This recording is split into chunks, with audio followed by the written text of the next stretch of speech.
Welcome to all you freaks, geeks, and those that are well past their peaks. I'm Beyond Agog. Let's talk Diablo 4 vendors. Before we jump into Kovashad, we need to talk about the world map.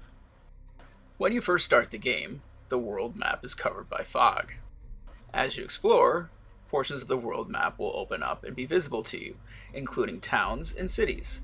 Within these towns and cities, you will find vendors. For instance, the town of Menestad has the healer, the weaponsmith, the armorer, the jeweler, stables, and the blacksmith. The world map also contains locations of waypoints, current quests, dungeons, and shrines. You should become familiar with the world map because navigating it effectively can save you time. Before we jump into vendors, let's quickly talk about the stash and the wardrobe. Players should use the stash to store items that they're not currently using, but may use on another character, or may use in the future. Because your stash is shared amongst your characters, you can find an item with one character and use it on another. This is a good way to increase power quickly without a lot of effort. As a relevant aside, gold is shared amongst your characters. So if you're starting an alternate character, it might be beneficial for your main to save a little cash for them. That being said, gold is used at pretty much every single vendor in the game. So, having an overabundance of gold, especially at low levels, might not be something the average player can achieve easily. And since inventory management is a thing in Diablo, you're going to want to use this sort with regularity. After you find a new item style for the first time, you can break it down using the Blacksmith. Once broken down, that style is sent to the wardrobe. This is Diablo 4's version of the transmogrification system, or the ability to change your look without changing your item or power. Because Diablo 4 is taking a seasonal approach, there will be a battle pass. And within the battle pass, there will be cosmetics. Once a player earns the cosmetic or cosmetics, they'll be found here in the wardrobe for the player to apply. A nice day one feature of Diablo 4 is the ability to hide any item from view. A common ask of many Diablo players is simply to hide the helmet so you can see the facial features of the character. As you can see, we can do much more than that here, and in fact, we can remove any piece of gear, and your character will still kick butt as if it had gear on. Another nice to have day one feature is the ability to change the character's appearance on the fly. Some similar games do not allow for the character to be changed after the character creation screen at the outset of the game. Not so with Diablo 4, and this is likely due to the Battle Pass, as things like makeup, jewelry markings, and even marking color may be added for a particular season. Once you have the character the way you like, you can either confirm the look, or you can discard and exit out. And one more thing before we get into the vendors. Note that higher world tiers increase experience you gain from monsters, and also increased gold drop.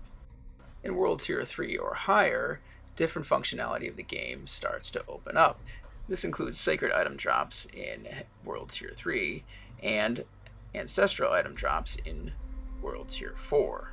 You'll want to be on the lookout for Nightmare Sigils, which can drop in World Tier 3 or World Tier 4. You can use these sigils at the Occultist vendor to upgrade a normal dungeon to a Nightmare dungeon. The more times you upgrade the Nightmare dungeon, the higher the difficulty and the better the rewards. Lastly, you will not be able to increase the difficulty to World Tier 3 or World Tier 4 without beating a certain World Tier boss. This boss acts as a gatekeeper to ensure your character is ready to move on. The first true vendor we're going to talk about today is the weapons vendor, or weaponsmith. This vendor is a traditional buy and sell type vendor. You can even buy your items back if you so choose. Note that you can find an armor vendor throughout Sanctuary, but not in Kovashad. Next up is the blacksmith. This is where you can break down items that you find in the overworld or dungeons for materials. And you can use those materials to upgrade an item. It will cost you gold, but it is well worth it because it increases item power. After spending time out in the overworld and dungeons, you might be low on potions and health. The healer can replenish both. The Purveyor of Curiosities is Diablo 4's game of chance. It requires obols to play, which you find out in events in the overworld. But gambling opals is time well spent because of the chance for legendary items to drop. It is unknown at this time whether sacred or ancestral items will drop from gambling, but if they can, you're definitely going to want to do this for them as well. Getting a legendary by gambling does not guarantee an upgrade. However, you can still break down the item at the Blacksmith for materials, or sell the item at the armor or weaponsmith for gold. Next, we have the Alchemist, which is basically your potions master. This vendor allows you to upgrade the quality of your healing potions, as well as create various elixirs. Elixirs require materials that you scavenge from the overworld. As you traverse the overworld, you will come across various rocks and plants that you can break down to collect the materials from. There are two reasons to use elixirs in Diablo 4. The first is pretty obvious. It gives you an experience boost. You're going to want to have an elixir on you at all times simply to use it for this reason. The second reason to use elixirs is either for the resistance bonus or the buff to your character. There may be a situation where you are struggling to beat, such as a stronghold, and you're going to need that extra little power just to beat the boss. Now, new to Diablo, but perhaps not new to those players that are coming over from MMOs, are mounts. We don't know a whole lot about mounts and how many they're going to be, but obviously you can see the horse in front of you. In order to first utilize mounts in Diablo 4, you must complete a specific quest. It wasn't available in the beta. I'm sure looking forward to using the full game. Walking is no way to traverse the overworld. Another new vendor to the Diablo franchise is the Occultist. Dungeons are located throughout the overworld, and when you complete a dungeon for the first time, as a reward, you will get an aspect.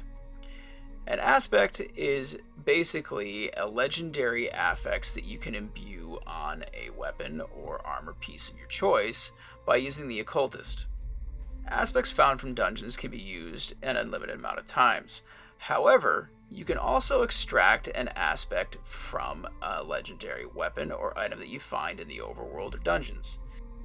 But that aspect is consumable and can only be used once. In order to transform a regular dungeon into a nightmare dungeon, you need to have sigils. Sigils can only be found in Hell 3 difficulty or higher, or by breaking down sacred or ancestral items using the Occultist. Another cool feature of the Occultist is the ability to re-enchant an item. By re-enchanting an item, we are given the opportunity to replace a specific affix with a more desirable one. So let's replace the 7.5% increased movement speed, which we would never do by the way, with 1.3% chance to dodge. You'll see now that movement speed has been replaced with dodge chance. In order to enchant a legendary weapon, however, we need to wait until Hell level 3 or higher due to Fiend Rose mats only dropping during Hell-Tide events. Lastly, it is important to note that aspects gained from the first time you complete a dungeon will have the lowest possible benefit to your character in comparison to an item that randomly drops in the overworld or the dungeon itself. The Ring and Amulets vendor works much in the same way as the armor or weaponsmith does.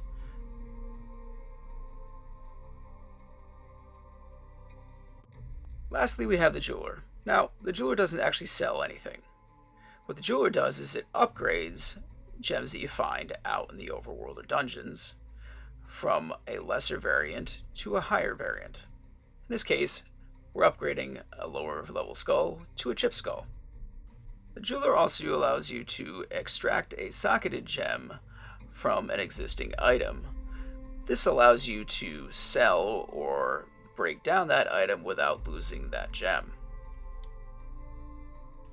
In Diablo 4, we're allowed to add a socket to any item that doesn't already have one, and in doing so, we can add gems to those sockets. Some items allow us to add more than one socket, and thus add more than one gem. Much like the blacksmith can upgrade armor and weapons, the jeweler can upgrade rings and amulets. Upgrading these items upgrades your power, so if you have enough gold, I recommend that you do so. Now let's put it all together. You're going to want to grind gold. Bottom line. Grinding for gold will allow you to upgrade items, will allow you to socket items, will allow you to upgrade gems, will allow you to extract affixes, will allow you to replace affixes. And I can tell you, at least from the beta, I was a bit resource constrained as it came to the amount of gold I was collecting and then how much gold I was then using to do all these things. It hopefully won't be as big an issue at the end game, because at that time you're probably going to have at least most of the items that you want, and you're just in search of that one god tier item or two god tier items that will make your build godly, right? At that time you've probably upgraded all of the items that you have to max level. You've probably socketed them with the maximum amount of sockets that you can possibly have, and included at least a decent tier of gem. Now, gem grinding is also a thing. It always has been in Diablo. It generally takes longer to grind out the level 10 gems than we would probably like. But that's one of the reasons why we keep on coming back, the grind, right? Diablo, to me, is about the community. And finding new friends. And enjoying the game, mutual gaming experience. So, if you see me on, hit me up. We'll run some dungeons together. Until then, I'm Beyond Agog, and I hope to see you guys soon.